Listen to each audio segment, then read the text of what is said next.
back just before we went on that short break to watch and listen to that report. I said about 20 individuals, you know, were arrested for committing this environmental infraction. So how hard, really? Because if they arrest them, are there any punishable acts for that heinous behavior of them? You know, what exactly is being done to those people when they arrest them? Are they... Okay, so when they're arrested... So that they understand the gravity. Yes, so they're charged to the environmental court. Okay. Right. And the judge or the magistrate then decides what punishment is due to them, you know. Of course, the offenses may differ from, like I said, you know, just community service. And if you fought or if you fight a government official, you probably will get something longer. Okay. But it is punishable. I mean, defacing the environment, degrading the environment is never acceptable or permissible anywhere in the world, right? So in Lagos, we don't accept it. And I think that the governor is clear on this, that we don't tolerate these kinds of acts in Lagos. We can't talk about open defecation and not also talk about public urination. There's one saying that a man's toilet is everywhere. They go hand in hand, They go hand in hand. So what are you also doing towards that? I think they go hand in hand. So if you are caught in the median, actually some of the 20 were urinating in the median. Because you would even, if you looked at the report that was shown, you have this, we like call it scar now.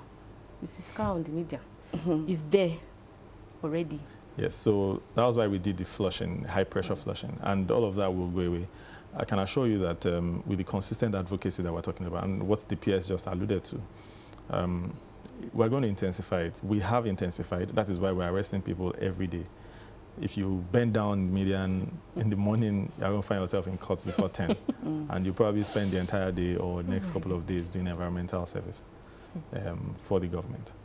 Okay, aside environmental challenges, just before the show started, we were having this conversation and you talked about Lagos as a megacity, a stigma.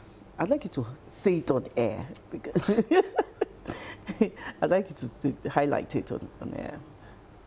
So first, I'd like to say that Lagos is not the worst place with it's not with open defecation. Even in the world, the rates, Lagos is not top 3, right? So there are cities that have more people doing open defecation. And to a very large extent, we have a decent amount of sanitation services available. I can say boldly that up to 75% of people have access to good sanitation. Most of the people that don't have access to good sanitation are, you know, people who just jump into Lagos from, to do work without having plans for their accommodation. The average accommodation in Lagos has that. So when you have open defecation in a city of this size, it confers some kind of negative perception, you know, which is what I was saying earlier, that, you know, beyond just the public health, there's also a negative perception. It can be at the entry into Lagos. So, yes, it can be at the entry. It can be at the entry into the ports, the Lagos ports. It can be at the access points into people's communities and houses. So we need to stand against this in one voice. We also need to make sure that the communities own this activity, own the engagements. So they are the people who will see them doing it, the people who are constantly there, but those who live around these open spaces are the ones that can own it and say, don't come and deface our community. You know, so we are taking this advocacy to the grassroots. Okay, I want to know, are there regulations that will mandate public places to open up their conveniences for the public to use? Yes, so... like eatries. Yes. Of course, you mentioned the police station. Fuel station. The fuel station. That one was voluntary. Yes. So using toilets owned by public buildings or commercial ventures is mostly a social responsibility thing. You know, it is not the law, as it were, but it's social responsibility. It is community environmental responsibility. So if you know that a lot of people around you need this and you have it in your facility, there's really no need to withhold it, right? To the point where it doesn't affect your business. So if an eatery opens and 25 people come in first thing in the morning to use their toilet, then it's a problem for them. So it affects. So it affects their business. Their business, yeah. So to the extent that your business can tolerate or, contain it, you actually owe the public that duty to open up your facility. So if you're a filling station, for instance, you absolutely should. I mean, everybody uses the toilets or the bathroom in filling stations, no matter how rich you are. When you're there and the thing catches you, you've got to find a way to use it. But I think that people have been very cooperative. I mean, a lot of people we've spoken to have been very accommodating. They understand the challenge. It doesn't also look good on their own businesses that people are defecating right in front. And their commitment to solving that problem also lies in their ability to give up their spaces for this kind of concession. So I think, people have been largely cooperative, and it's worked so far. Okay, what are the long-term goals of the ministry as a whole, and of course, La CEPA, in fighting against open defecation? Because going through the Commissioner for the Environment's page on X, I saw that KAI officials are monitoring day and night.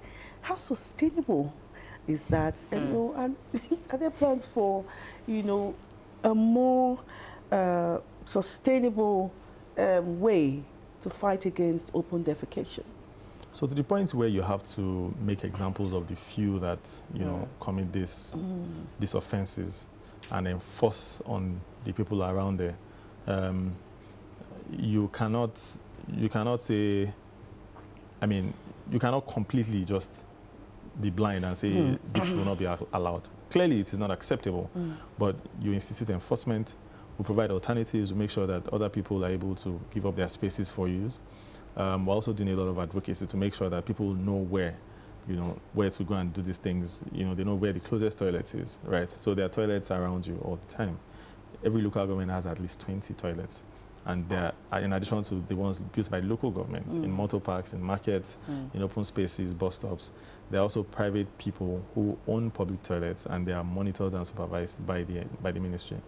Long term, I know that there's currently talks with, the Mr. Governor has said many times that we're going to build toilets over the next couple of months. So we're going to have strategically located toilets. Exactly, to strategically. To mop up these menace from different parts of town. So the toilets are going to serve the communities that are known to cause this havoc. Tanker drivers, bus drivers, and all of these people who necessarily don't live in Lagos find themselves queuing to pick up fuel and then do it on the way. So we're going to strategically locate this. And then, of course, private sector as well. Private sector is also very important in this conversation in terms of committing and donating, as it were, these facilities, particularly if it is close to their own business, so they can monitor and ensure sanitation, proper management. Okay, somebody's just sent a question. I think we've addressed it, but I want to ask, good afternoon, sir. I have a question, and it goes thus. What can the government do about those that are really pressed, but due to the distance, they can't use the toilet, and they bend down in a nearby bush to do it, or due to the unhygienic environment of the toilet? There's no excuse. There's no excuse. They're defacing the state, but I would say that I'll let him say it with his mouth. So I think this person, if you're pressed and you can't enter the next building or the next house. Actually, if you are really pressed, if you walk up to someone and say, look, yes, can I use your toilet, please? Yes. I'm just 5 minutes from death. He said some. No, if you ask 3-4 buildings, one person will give you now. It's not as if your behavior is bad in the community, right? So if you are confident enough to do it in the open. Considering the situation in the country. I don't understand. The security situation inside people's houses. Okay. If you are pressed, a stranger coming to your house. Okay. So first of all, you won't even find bush to use. Exactly. Like the person said. You won't find bush. But if you open your thing at the nearby gutter, you are going to do two portions of rice. with this Lagos State Environmental Task Force. There will be enforcement, obviously, and then you would end up in the court. Okay, finally, if you could make one urgent appeal to the public or policymakers regarding open defecation and its dangers what will it be? So first, I'll say that defecating openly goes beyond just you. I mean, it doesn't look good on you, whichever way you put it. If you are the father of 2 children and your picture is the one we're using as poster on our social media for open defecation, you clearly will not be proud of yourself. That's one. Number 2, it doesn't look good on the city or on public, I mean, on taxpayers' money that is used to build those roads, right? It is defacing, it is socially unacceptable.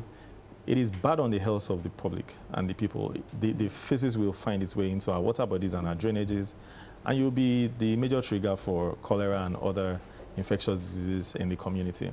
So beyond just you not looking good, there's also the public health dimension to it that is very horrible, and again puts us in bad light.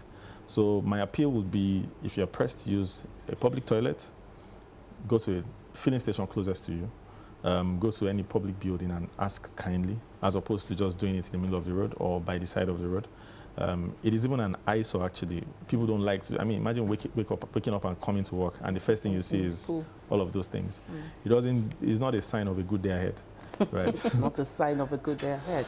Well, thank you very much, Dr. Tunde Ajayi. He is the General Manager, Lagos State Environmental Protection Agency, LASEPA. Thank you for joining us here in the conversation today. The conversation continues right after this break. Stay with us.